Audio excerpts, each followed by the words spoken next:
میرے پیارے آقا صلی اللہ تعالی علیہ وسلم کے پیارے دیوانوں، بالخصوص طلبہ، آج ہم اور آپ مولا علی کرم اللہ تعالی وجہہ الکریم کی 5 نصیحتیں سننے کی سعادت حاصل کریں گے۔ یہ بات اچھی طریقے سے ذہن کے اندر محفوظ کر لیں کہ صحابہ میں سب سے زیادہ اقوال اگر کہیں کوٹ کیے جاتے ہیں اور بہت زیادہ متاثر کن ہیں تو وہ مولا علی کرم اللہ تعالی وجہہ الکریم کی بڑی حکمت بھری باتیں، لبریز ہوتی ہیں حکمت سے بھری ہوئی ان کی باتیں۔ بسا اوقات تو ایسا محسوس ہوتا ہے جیسے کوزے میں انہوں نے سمندر بھر دیا ہو۔ گھنٹوں کی تقریروں پر ان کا ایک قول بھاری ہو جاتا ہے، اور کیوں نہ ہو جن کے بارے میں حضور صلی اللہ علیہ وسلم یہ فرمائیں کہ انا مدینۃ العلم وعلی بابھا، میں علم کا شہر ہوں اور علی اس کے دروازے ہیں۔ تو ظاہر سی بات ہے کہ ان کی بات بڑی پاورفل، بڑی مؤثر ہوا کرتی ہے۔ مولا علی کرم اللہ تعالی وجہہ الکریم نے جو ارشاد فرمایا اسے سنیں، اور آج اگر ان باتوں کے حوالے سے خود مولا علی نے جو کہا ہے، جو بات انہوں نے فرمائی 5 نصیحتیں، ان 5 نصیحتوں کے متعلق خود مولا علی کا کیا کہنا ہے اسے سماعت فرمائیں۔ ارشاد فرماتے، لوگوں میری 5 باتیں محفوظ کر لو، یعنی مجھ سے سن کر اسے یاد کر لو۔ 2 اور 2 اور 1، 2 2 4 اور 1 5 ہو گئی، یعنی یہ سب 3 قسم کی 5 باتیں ہیں۔ انہیں اچھی طرح یاد کر کے دل و دماغ میں محفوظ کر لو اور گرہ میں باندھ لو، بھولنا کبھی نہیں، بالکل گرہ میں باندھ لو، اسے کبھی فراموش نہ کرنا۔ اب وہ 5 باتیں کیا ہیں؟ میں تو اس کو جب پڑھا ہوں نا، میں آپ کو بتا نہیں سکتا کہ اس کی جامعیت اور گہرائی کو جب آدمی سوچنے لگے تو اس کو لگے کہ واقعی یہ 5 باتیں کتنی قیمتی ہیں۔ پہلی بات، خبردار، تم میں کا کوئی بھی فرد ہرگز نہ ڈرے مگر اپنے گناہ سے، یعنی گناہ کی پاداش سے ڈرے۔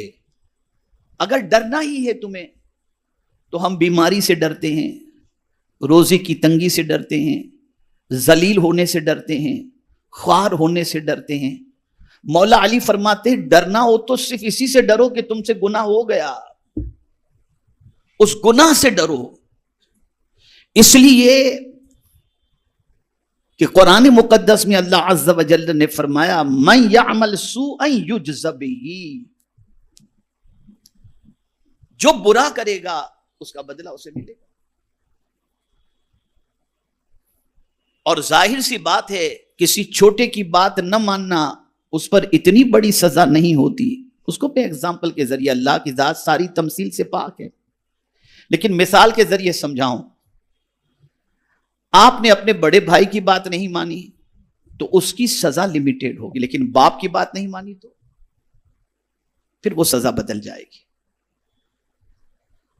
تو مولا علی کرم اللہ تعالی وجہہ الکریم کا بتانا مقصد یہ ہے کہ تم نے اللہ کی بات نہ مان کر، اس کے رسول کی بات نہ مان کر تم نے گناہ کر لیا تو سب چیز سے تو ڈرتے ہو، جس بڑے کی نافرمانی تم نے کی اس سے بھی کبھی ڈرے ہو؟ ڈرنا ہے تو اس سے ڈرو کہ مجھ سے یہ گناہ کیسے ہو گیا، میں نے اپنے رب کی نافرمانی کیسے کر لی۔ اور اس ایک بات کے اندر آپ دیکھیں کتنی جامعیت ہے کہ جتنی مصیبتیں آتی ہیں وہ گناہ کی وجہ سے آتی ہیں۔ قرآن کہتا ہے ما اصابک من مصیبت فبما کسبت ایدیکم ویعفو عن کثیر، جو مصیبتیں تمہیں پہنچتی ہیں وہ تمہارے ہاتھوں کی کمائی ہے۔ ارے بہت سارے گناہ تو مولا یوں ہی معاف کر دیتا ہے، لیکن ہم سب چیز سے ڈرتے ہیں، گناہ سے نہیں ڈرتے۔ اللہ والے گناہ کے تصور سے گھبرا جاتے ہیں، اور ایک حدیث سنا دوں.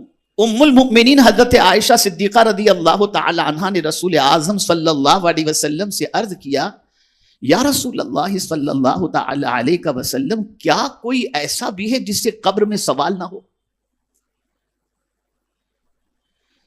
تو میرے آقا صلی اللہ علیہ وسلم نے فرمایا ہاں عائشہ، جو شخص اپنے گناہوں کو یاد کر کے روئے اللہ اس سے قبر میں سوال نہیں پوچھے گا.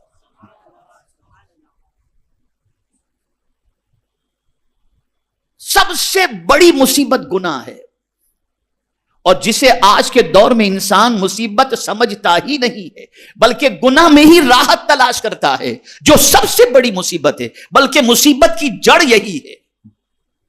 تو مولا علی کرم اللہ تعالی وجہہ الکریم فرماتے ڈرنا ہے گناہ سے ڈرو، اگر ہو گیا تو معافی مانگو، معافی مانگو، توبہ کرو اللہ کی بارگاہ کے اندر، اور یہ سوچو کہ کہیں اس گناہ کے انجام میں اور سزا کے اندر کسی بڑی مصیبت میں ہم گرفتار نہ ہو جائیں. اسی لیے فرمایا کہ جلدی، اگر حضور نے فرمایا کہ کسی چیز میں جلدی کرو تو حضور نے فرمایا توبہ کرنے میں جلدی کرو. عجلوا توبہ، توبہ کرنے میں جلدی کرو، اس میں تاخیر مت کرو. اور اسی میں آدمی تاخیر کرتا ہے. تو پہلی بات مولا علی نے کتنی پیاری فرمائی، یعنی وضاحت میں تو دیکھتا ہوں تو عقل دن. کوئی فرد ہرگز ہرگز نہ ڈرے. کیا فرمایا؟ بولیے. ہرگز ہرگز نہ ڈرے مگر گناہ سے. پتا چلا تم کسی اور چیز سے ڈرو ہی مت. ڈرنا ہے تو گناہ سے ڈرو، اس لیے کہ اگر تم گناہ سے ڈر گئے اور گناہ سے رک گئے تو تمہارے سارے کام اللہ خود بخود بنا دے گا. اب اسی پر میں اگر گفتگو کرنا چاہوں تو بڑی لمبی گفتگو ہو سکتی ہے. جو گناہ سے ڈرا، نیکی پر ایک جنت، گناہ سے ڈرنے پر 2 جنت. وَلِمَنْ خَافَ مَقَامَ رَبِّهِ جَنَّتَانِ، یہ قرآن کہہ رہا ہے. اور ڈر گیا گناہ سے، رک گیا گناہ سے، تو قرآن کہتا ہے وَمَن يَتَّقِ اللَّهَ يَجْعَل لَّهُ مِنْ أَمْرِهِ يُسْرًا. تمہارا کوئی کام کوئی بگاڑ سکتا ہی نہیں. جو اللہ سے ڈرا اللہ اس کے سارے کام کو آسان کر دیتا ہے، آسان کر دیتا ہے. تو پہلی بات جلدی جلدی میں سمجھا دوں، یہ آپ نے سمجھ لیا ڈرنا ہے تو کس سے؟ گناہ سے. آج کے بعد کہیں گناہ کا خیال میں ڈر جاؤ، نہیں مولا پکڑ کرے گا تو کیا ہوگا، کیسے جواب دیں گے اس کو. کہیں اس گناہ کی وجہ سے بڑی مصیبت نہ آ جائے، اس لیے گناہ سے بچو. اور یہ بھی بتا دوں کسی چھوٹے گناہ کو چھوٹا سمجھ کے کرنا بھی نہیں. ارے یہ تو چھوٹا گناہ ہے، نہیں. کسی بستی کو آگ لگانے کے لیے چھوٹی سی چنگاری کافی ہو جاتی ہے. بڑی بڑی بلڈنگوں کو ہم نے جلتے ہوئے دیکھا ہے، ایک چھوٹے سے شارٹ سرکٹ کی وجہ سے بلڈنگ جل گئی. ہوتا ہے نا. اس لیے چھوٹے سے گناہ کی وجہ سے بھی جہنم کا ایندھن انسان بن سکتا ہے. دوسری بات بہت پتے کی بات ہے، دوسری بڑی پتے کی بات ہے. فرماتے ہیں امید نہ رکھے مگر اپنے رب سے. امید نہ رکھے مگر اپنے رب سے، یعنی نفع پہنچانے ضرر سے بچانے کی امید اللہ ہی سے رکھو. اور سب سے مایوس ہو جاؤ، سب سے مایوس ہو جاؤ، بس اسی سے امید رکھو. اور خدا کی قسم وہی ذات ایسی ہے کہ جب اس سے کوئی امید رکھتا ہے نا تو اس امید کو وہ ٹھیس نہیں پہنچاتا، اس بندے کی امید کو پوری کر دیتا ہے. اس لیے کہ ہر بندہ محتاج ہے، خدا مختار ہے، قادر مطلق ہے، اور وہ اپنے بندے سے سلوک اسی اعتبار سے کرتا ہے جس طریقے کی بندہ اس سے امید رکھتا ہے. آپ اچھی، حضور فرماتے ہیں اللہ سے اچھی امید رکھو، جیسی امید رکھو گے ویسا وہ کرے گا، جیسی امید رکھو گے. ایک واقعہ عرض کرتا ہوں. دنیا میں ایک شخص بہت گنہگار تھا، زندگی گناہوں میں اس نے گزاری. قیامت کے دن اللہ عز و جل اس کے گناہوں کی وجہ سے فرمائے گا اسے جہنم میں ڈال دو. تو جہنم کی طرف دوڑے دوڑے وہ جانے لگے گا، آہستہ نہیں. رب قدیر جل جلالہ فرشتوں سے فرمائے گا اس کو جہنم میں جانے کا حکم دیا گیا ہے، یہ دوڑ کر جا رہا ہے، ذرا بلاؤ کیوں دوڑ کے جا رہا ہے. بلایا جائے گا، پوچھا جائے گا جہنم کوئی اچھی جگہ تھوڑی ہے اور تو جہنم کی طرف دوڑے دوڑے جا رہا ہے. تو عرض کرے گا مولا زندگی پر تو تیری نافرمانی کی، اب ایک حکم تو نے دیا جہنم کی طرف جانے کا، تو میں نے سوچا چلو اس پر جلدی سے عمل کر لوں، شاید مولا کرم فرما دے۔ بس رب قدیر کی رحمت کو پیار آیا کہ اس بندے نے مجھ سے اچھی امید رکھی ہے، فرشتوں لے جاؤ اسے جنت میں داخل کر دو۔ اس سے اچھی امید رکھو۔ اور امید حضور مفتی اعظم ہند علیہ رحمہ کہتے ہیں لا مطلوب الا اللہ، لا مقصود الا اللہ، لا معبود الا اللہ۔ یہ ہے، ہم سب سے امید رکھتے ہیں، رب سے امید نہیں رکھتے، اور یہ سب سے بڑا دھوکہ ہے، یہ سب سے بڑا دھوکہ ہے۔ تو مولا علی فرماتے ہیں اپنے رب سے امید رکھو، کامل امید رکھو، اسی پر بھروسہ کرو۔ اور وہی فرماتا ہے کہ اگر میں پکڑنا چاہوں کوئی چھڑا نہیں سکتا، اور میں چھڑانا چاہوں تو کوئی پکڑ نہیں سکتا، یہ اس کی شان قدرت ہے۔ امید اسی سے رکھو۔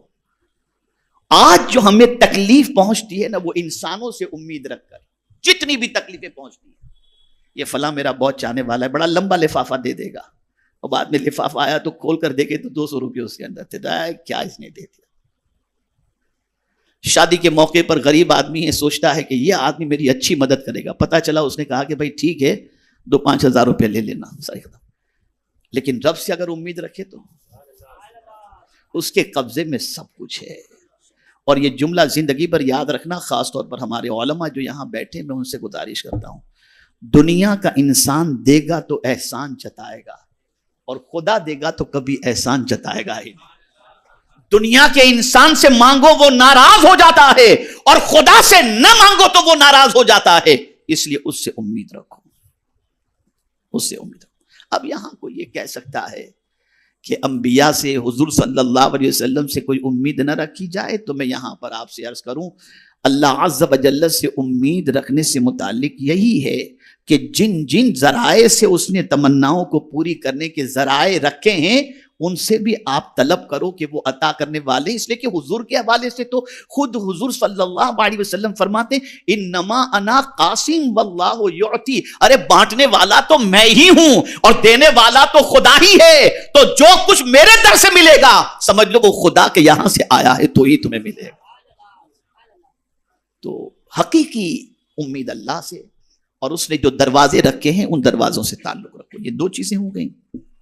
تیسری چیز یہ طلبہ کے لیے ہے، مستقبل میں آپ مسند افتاء پر بھی بیٹھیں گے، مسند تدریس پر بھی بیٹھیں گے، محراب اور منبر بھی سنبھالیں گے، اور مصلی بھی سنبھالیں گے، اور مائک بھی سنبھالیں گے، اور عوام کے سامنے جب جائیں گے تو مسائل پوچھیں گے، عوام مسائل پوچھیں گے۔ تو اب تیسری بات مولا علی کیا فرماتے، کون کہہ رہے ہیں؟ باب العلم کہہ رہے ہیں۔ کہتے ہیں تیسری بات، تم میں کا کوئی بے علم سیکھنے یعنی دینی یا دنیاوی ضروری معلومات حاصل کرنے میں شرم نہ کرے۔ یہ بات عوام کے لیے خاص طور پر ہے۔ ہمارے یہاں بوڑھے ہو جاتے ہیں تو سوچتے ہیں کہ یار اب یہ عمر علم حاصل کرنے کی تھوڑی ہے۔ میں آپ کو بتاؤں گا تو حیرت ہوگی، زیادہ تر صحابہ نے علم حاصل کیا 30 سال کی عمر کے بعد ہی کیا ہے۔ بلکہ ایک صحابی کے بارے میں تو یہاں تک ہے کہ 60 سال سے زیادہ کی عمر ہو گئی تھی، بعد میں علم حاصل کیا، اور صرف تحدیث نعمت کی خاطر۔ اللہ میری نیت کو جانتا ہے۔ سب سے پہلا میرا شاگرد میرے شہر کے اندر جب میں نے حفظ مکمل کیا اور اس کے بعد بلکہ پڑھ رہا تھا، تو اس زمانے میں ایک شوق تھا قرآن سکھانے کا، تو سب سے پہلا جو میرے شاگرد جو تھے وہ 60 سال کے ضعیف ہی تھے۔ میں ان کو رات کو قرآن سکھاتا تھا، اور تحدیث نعمت کی خاطر کہتا ہوں، الف با تاسا نہیں جانتے تھے، لیکن 3 مہینے میں ان کو میں نے قرآن سکھا دیا تھا، الحمدللہ۔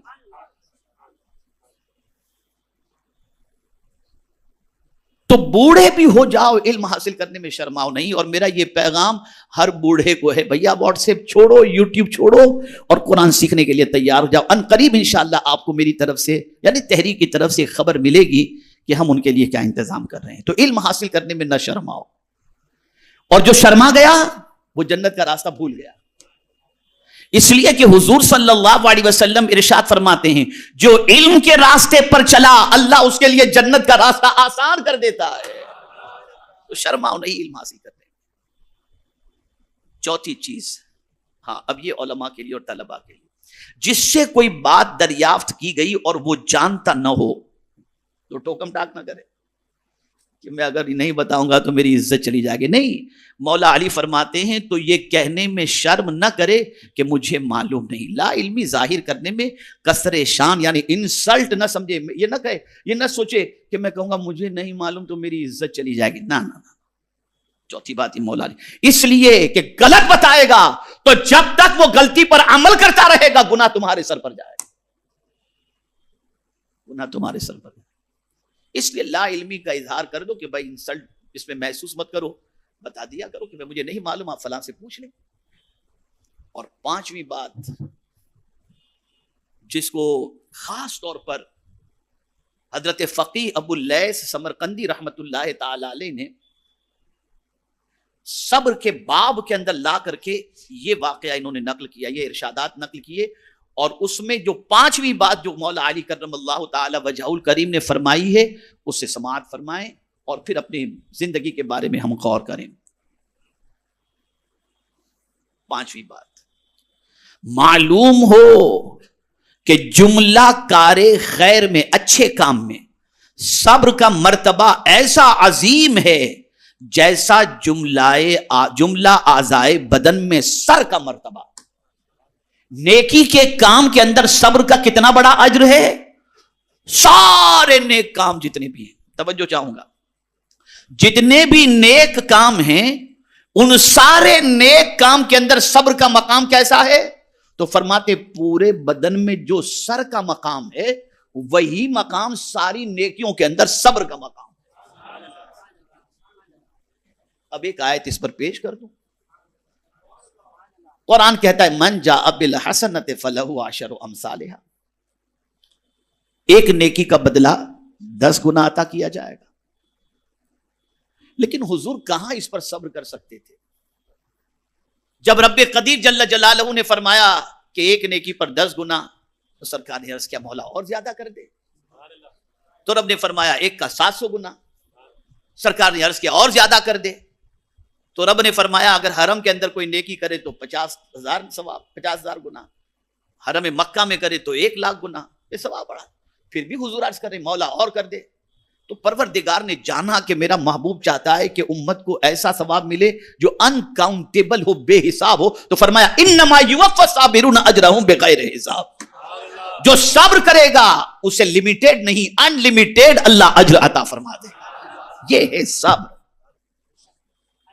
یہ ہے کڑوی دوا. لیکن یہ ایک دوا اتنی پاورفل ہے کہ اس چیز کو اگر کوئی بندہ اختیار کر لے تو وہ مقام انسان پا لیتا ہے جو محنتوں سے نہیں پا سکتا. میں قرآن سے عرض کروں گا، اپنی طرف سے نہیں. قرآن کہتا ہے وَمَا يُلَقَّاهَا إِلَّا الَّذِينَ صَبَرُوا وَمَا يُلَقَّاهَا إِلَّا ذُو حَظٍّ عَظِيمٍ. اللہ فرماتا ہے بڑے مرتبے والا یا تو صبر کر کے پہنچ جاتا ہے یا نصیب سے پہنچ جاتا ہے. صبر ایسی چیز ہے کہ انسان کو اتنی بلندی تک پہنچا دیتا ہے کہ اس بلندی تک آدمی دوسری چیزوں کے ذریعے پہنچ ہی نہیں سکتا. بس اب ایک آخری آیت عرض کر کے چونکہ مجھے جانا بھی ہے. صبر کتنی مولا علی کا فرمان آپ دیکھیں کیا تعبیر کی ہے، ان تشبیہ کیا دی ہے. امور خیر کے اندر صبر کا وہ مقام ہے، یعنی اچھے کاموں میں صبر کا وہ مقام ہے جو اعضائے بدن میں سر کا مقام. کہتے ہیں نا سر سلامت تو پگڑی ہزار، کہتے ہیں نا. اور امام حسین نے ہاتھ نہیں دیا، سر دے دیا. جو سب سے اہم چیز تھی وہ قربان کر دی. سرداد نہ داد دست در دست یزید، جو سب سے اہم چیز تھی جسم کے اندر وہی اللہ کے نام پہ انہوں نے دے دی. مولا علی کے فرمان سے سمجھ میں آتا ہے کہ اعضائے بدن کے اندر سر کا مقام کیا ہے. اور حسین نے کربلا میں یہ دے کے بتا دیا کہ صبر کے کتنے اونچے درجے پر وہ فائز تھے. بس ایک چیز میں بھی بہت کبھی کبھی اپنی قسمت پہ ناز کرتا ہوں جب یہ اطلاع آتی ہے یا میسج آتا ہے کہ حضور تاج المشائخ حضور سید امین ملت مدد اللہ العالی جو ہے مخدوم گرامی، وہ کبھی فون آ گیا اور سلام ان کا آیا تو میں پورا دن خوش رہتا ہوں کہ آج حضرت نے سلام کیا، آج حضرت کا میسج آ گیا.